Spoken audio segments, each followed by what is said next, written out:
man is watching your house from a distance. He doesn't move, doesn't blink, doesn't breathe too loud, as if the very branches are holding him there, half man, half shadow. His plan was to scare you, but something ancient stirred before his feet even touched the grass. He has waited for the moon to slip behind the clouds, his boots soaking in the wetness of leaves as he crouches low. You feel nothing yet, only a strange draft through the walls, a cold that isn't physical but spiritual, creeping across the floorboards. His hatred coils like a silent serpent in the hollow of his chest, waiting for the right moment to strike. The man carries more than malice. His hands have done things, buried things, pulled things apart. He was sent, though not by man. You were marked weeks ago by a bitter spirit wearing flesh, and now it watches your windows like their confessionals.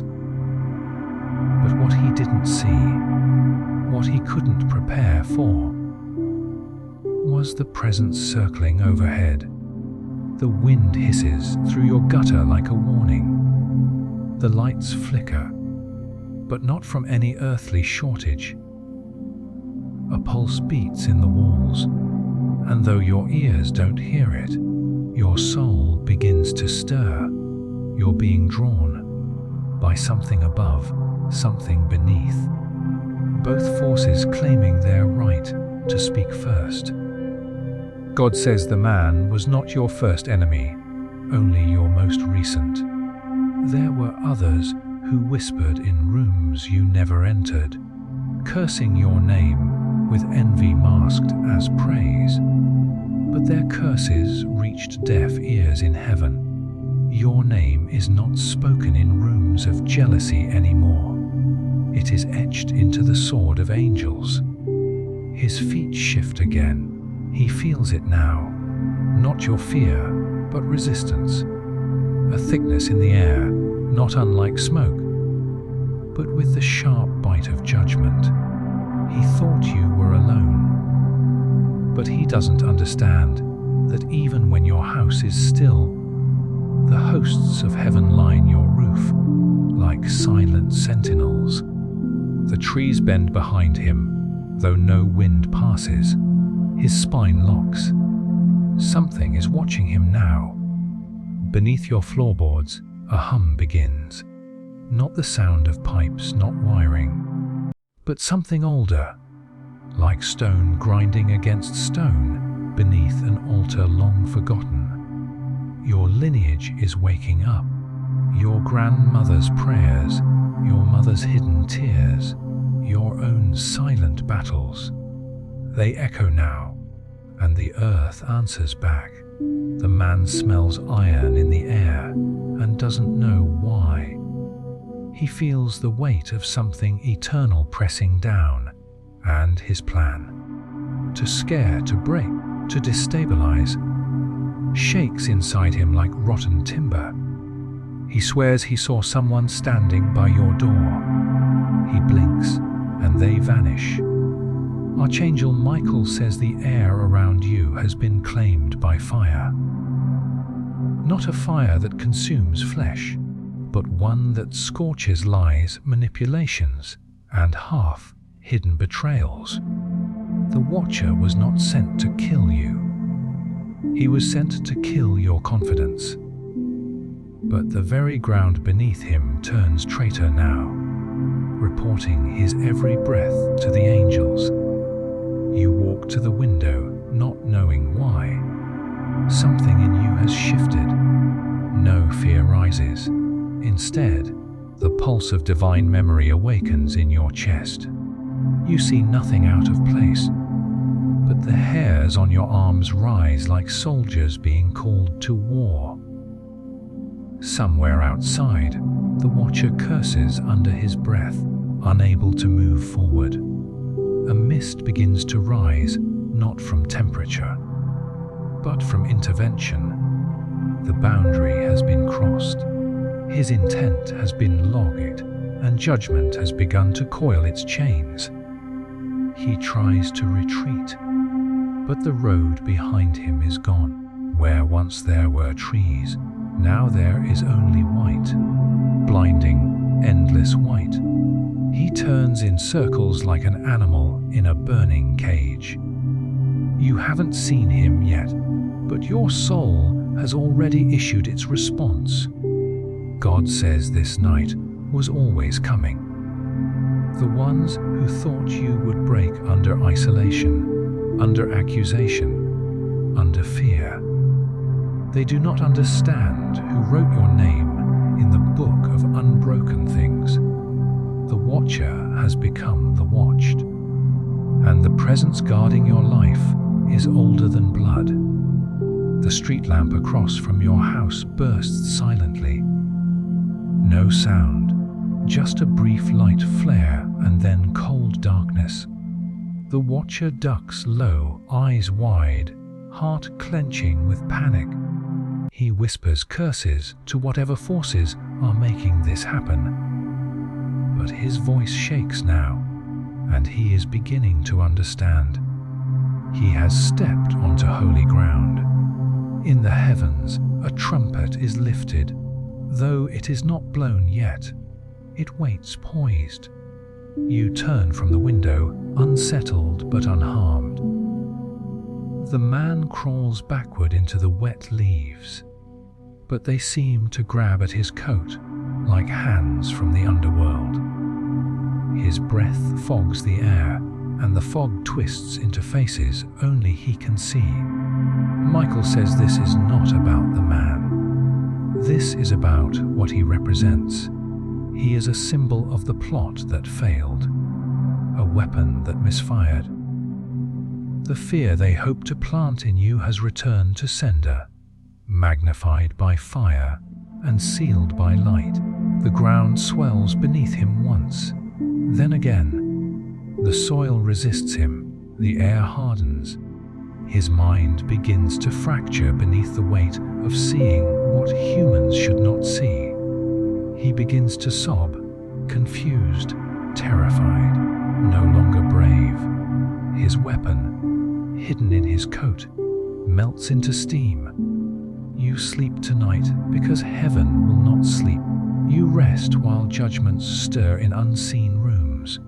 His plan was to scare you, but the spirit you carry has turned terror into a trap.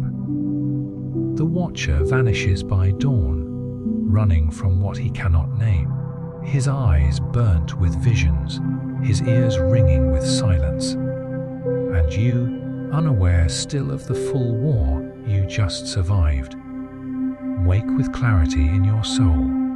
The veil has thinned, and the war has begun. Something follows him as he flees. It doesn't walk or breathe. It moves through the folds of the wind, clinging to him like smoke from a fire he didn't know he started. Each step he takes away from your house only deepens the tearing in the spirit realm, a rip that cannot be sewn shut by time. The man wasn't working alone. He was part of a whisper chain, a sequence of souls so bitter they formed alliances with spirits they couldn't control. One signed the contract, but many agreed to the outcome. You weren't supposed to wake up whole today. You were supposed to spiral. You were supposed to bend under invisible weight. But something in the fabric of heaven refused. He stops running. Not because he's safe, but because the shadows in front of him start moving differently. They split from the trees like oil sliding from stone, slow and slick and hungry. His breath fails. He realizes then, the spirits he called on have arrived, but not for you. At your house, the silence has a voice. You walk through your hallway, and the air seems more alert than before. Your steps feel watched, not by the enemy, but by witnesses. You've entered a divine moment of exposure. Everything fake must fall. Everything hidden must rise. The old curses are crumbling like burnt paper under wind. God says your enemies made a grave miscalculation. They thought they were dealing with your wounds, but they were dealing with your inheritance. You are not a person. They were trying to dismantle a bloodline miracle. And so heaven answered with a spiritual audit, dragging every unclean agreement into divine light. There is someone close to you whose heart shifted subtly over time. What began as support turned into silent rivalry. They envied your resilience, but masked it behind kind words. Their words helped orchestrate the fear sent to your door. And now their name has been written in the margins of the unfolding judgment. You feel the betrayal without knowing who yet. It presses against your skin like cold glass. You thought the danger was external, but even now, your angels are drawing lines around your table, setting apart the faithful from the fraudulent. Not all hands that prayed for you were clean. The man who watched your house has reached a clearing, but the clearing doesn't free him, it confronts him. A voice speaks not in sound, but in pressure, and it says, "You touched a sealed thing." His knees buckle. He sees flashes of your face, not how you look now, but how you looked when you were a child, undefended but chosen, marked before memory. Archangel Michael says the betrayal was allowed to surface so that your covering could be activated in full. Without enemies, your angels were resting. But with this rising threat, your protection has been set to war mode. You're not just covered anymore, you're claimed. You feel it now. A strange strength rises in your chest, not adrenaline, something holier, like an ancient gate opening in your spirit. You find yourself whispering things you didn't mean to say. Words that sound like declarations, prayers, judgments. Your tongue has been claimed by fire. Your betrayer is growing restless. They feel the unraveling. Their dreams are plagued with warnings. They try to apologize in their thoughts, but the time for that is fading. Heaven has heard enough of empty prayers wrapped in selfishness. The sword has been drawn. The watcher tries to speak a repentance, but it's tangled in fear.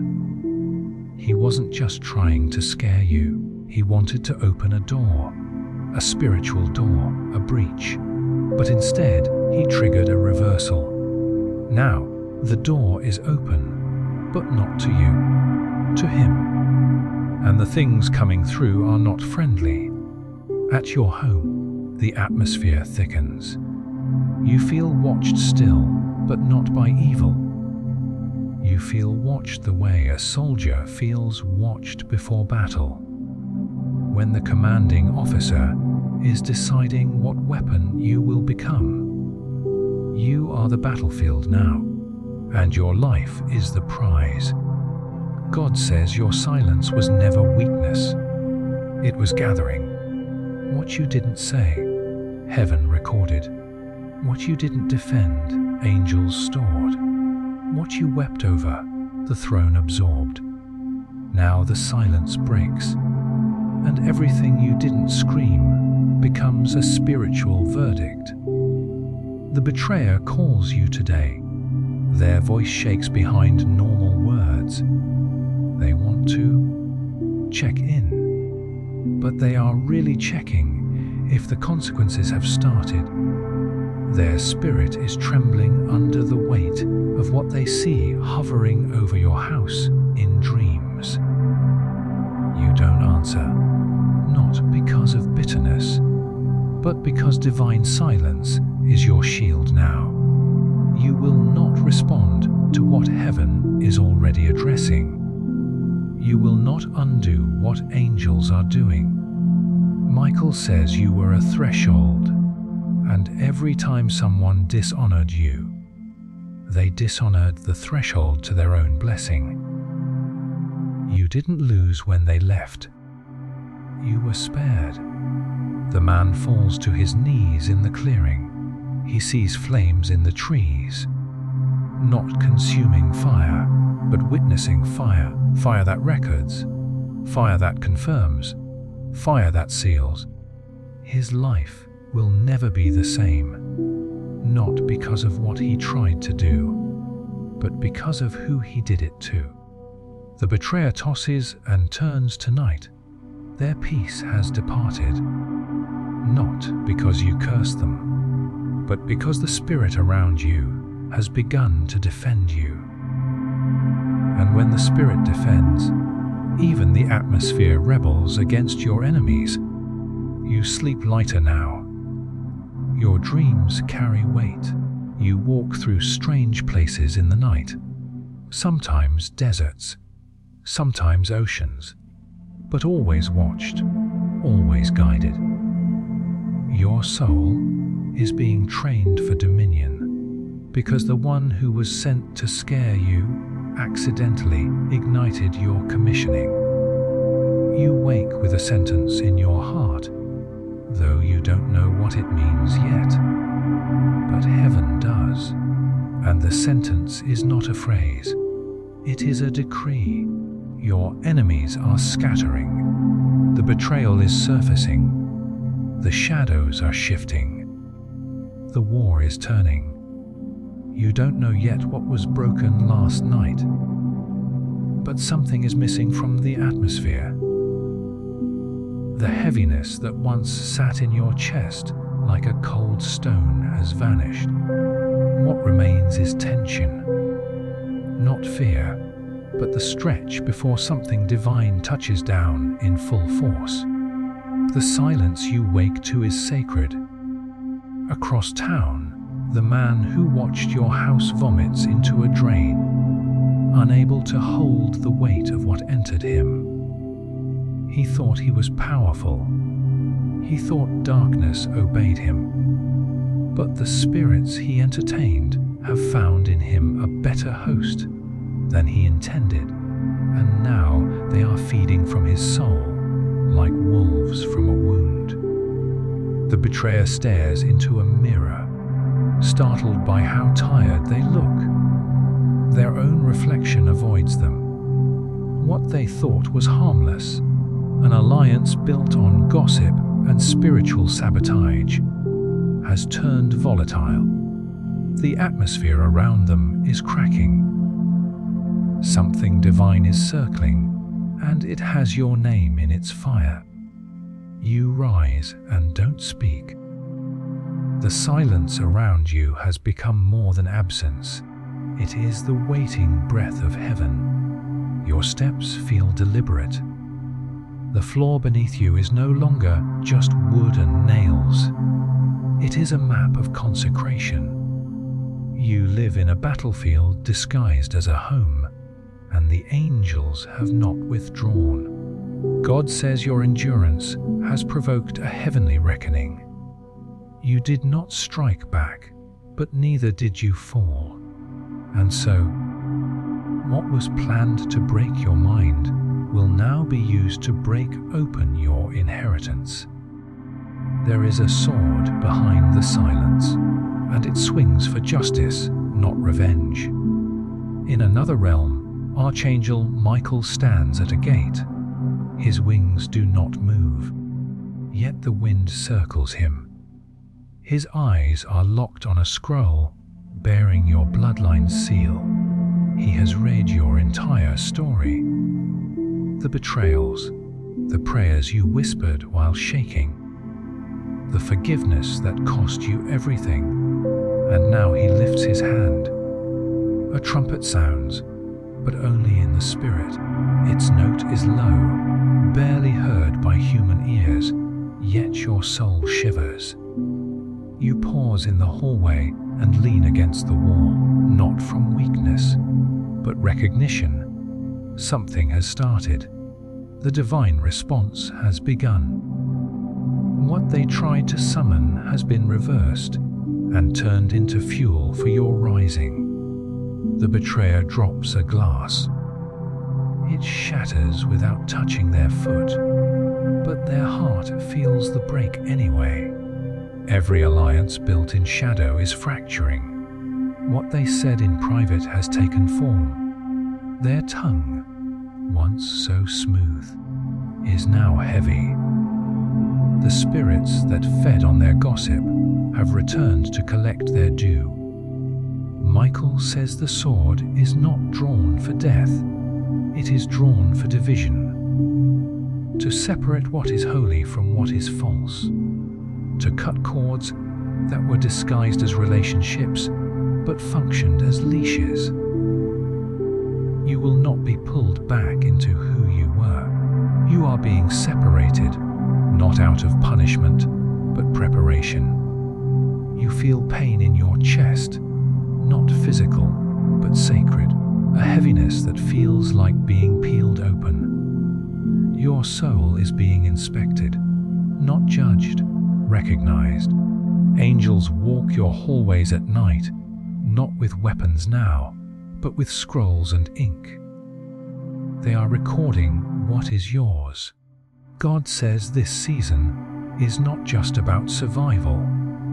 It is about possession. You are not just meant to escape, you are meant to inherit. The man sees shadows even when he closes his eyes. The watcher can no longer return to his former self. He dared to enter a holy perimeter without permission.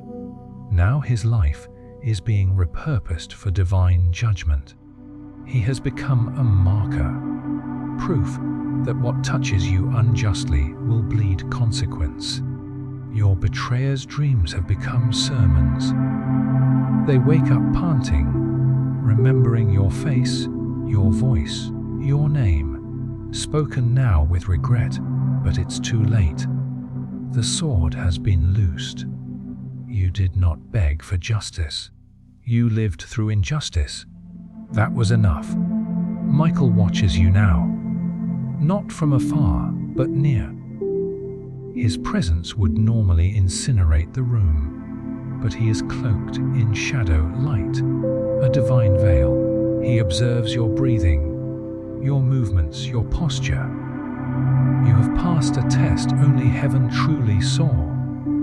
You wept, but didn't curse. You were wounded, but didn't retaliate. You were hated, but you kept loving. And so the sword swings not for you, but for what tried to kill you in secret.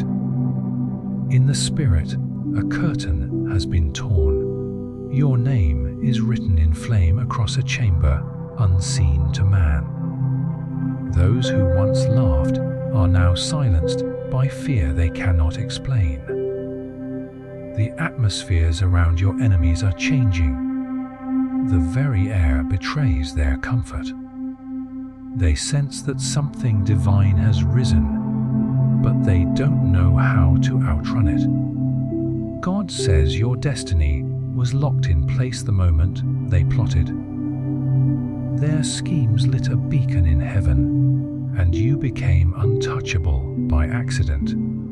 They didn't mean to anoint you, but in persecuting you, they activated your covering. Their attack was the trumpet. The earth around your home is no longer neutral. Even animals avoid your windows at night. They sense the line has been drawn. Your house is now a dwelling place, not just of peace, but of judgment. Anyone who enters with deception will be revealed. The days of subtle betrayal are over. The man tries to write an apology letter. His hand trembles. The ink refuses the paper. He hears voices behind him, whispering in languages he doesn't know. He is being reclaimed by the darkness he once flirted with. But you are being sealed in fire. Michael kneels. The scroll closes. The decree is final. And your spine straightens. Your eyes flicker with insight you didn't study for. Words begin forming in your mouth, and they are not casual. They are verdicts. You are no longer in hiding. You are no longer a target. You have become the sword. The morning sun rises, but it does not bring ease. Its light feels charged, almost metallic, like the edge of something newly forged. This isn't just a new day.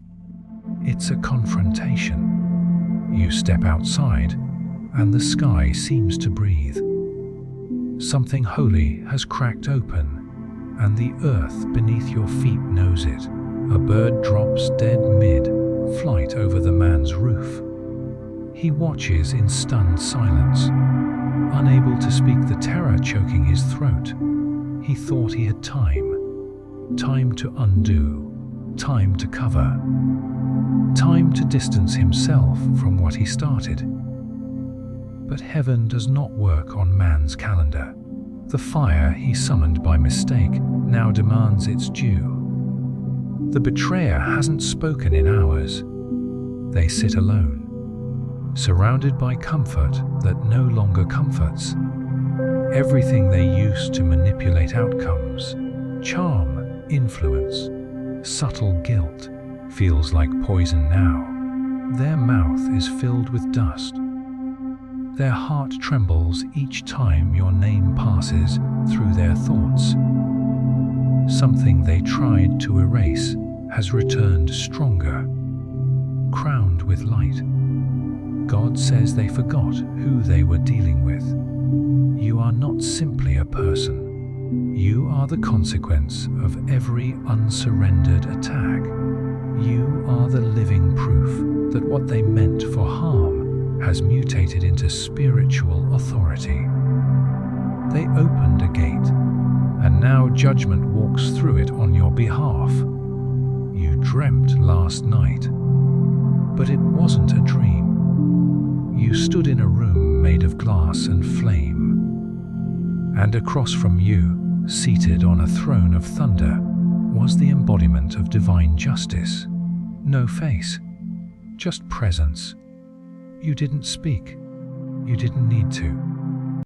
Everything in your life unfolded like scrolls beneath your feet, and a voice you've never heard but always known whispered. Now we answer. The man paces. His phone dies even at full charge. The air in his home is stiff, unresponsive, like a room grieving something unseen. Mirrors no longer show his true reflection. He begins to lose track of time. What was meant to be a moment of intimidation has turned into his undoing. His plan was to scare you, but something ancient and holy has terrified him instead. Archangel Michael says the realm has recalibrated itself. What was once tolerated has now been declared over. The cycles that fed off your hesitation have shattered. Your name has become a wall of fire, and no curse can stick to what is carried in flame. You're no longer just protected, you're feared. The betrayer dreams of you tonight, but not as they remember. They see you clothed in something unearthly, your face covered in starlight, your hands dripping with oil and lightning. You do not speak to them, but their soul hears everything. Regret is too soft a word. They have touched a chosen one, and the repercussions echo through every dimension. God says you are being rewritten. Your identity is no longer wrapped in surviving the attack. It is now formed by what stood with you in the night. You are no longer defined by what tried to break you, but by what arrived when you didn't. The Watcher's last act of rebellion is silence. He refuses to speak of what he saw near your house. But it doesn't matter. Heaven isn't asking for his testimony. The land itself has recorded the event. The wind still sings of the moment. The light bent around your windows. The leaves still whisper of the sword that hovered above your roof like a second moon. And your back straightens now, not in arrogance, but in alignment. You walk through your home with the rhythm of someone who knows they are watched by glory. Not all storms roar. Some stand still. Some wear your face. Michael watches you from behind the veil. His wings are lowered, not out of retreat, but reverence. You have become the place where divine justice rests. He no longer stands over you as defender. He stands beside you as witness. Your betrayer tries to repent, not from love, but from fear. But repentance born of fear dies in silence. Their voice no longer moves anything. The influence they once had now scatters like dry leaves. They see people turning from them without knowing why. Heaven has shifted the favor. God says your name is now fireproof. Their words can no longer cling to you. The rumors, the subtle jabs, the undermining, all of it has been vacuumed out of your future. You walk forward now with a gate cleared by thunder. Nothing behind you can follow. The man tries to sleep, but something crawls beneath his skin. Not bugs, judgment, regret. The invisible fire of divine consequence. He calls out to old allies, but they've gone silent. The spirits he summoned now ignore him. He is alone, because heaven claimed you in full, and heaven does not share what it owns. You walk past a mirror and catch your eyes glowing, not in reflection, but recognition. You're not who you were. The attack was never about you. It was about what you would become if you endured. And now you've endured. You carry the markings of one whose name is etched on an eternal altar. Michael says the trumpet has stopped, not because the war is over, but because the warning has been answered.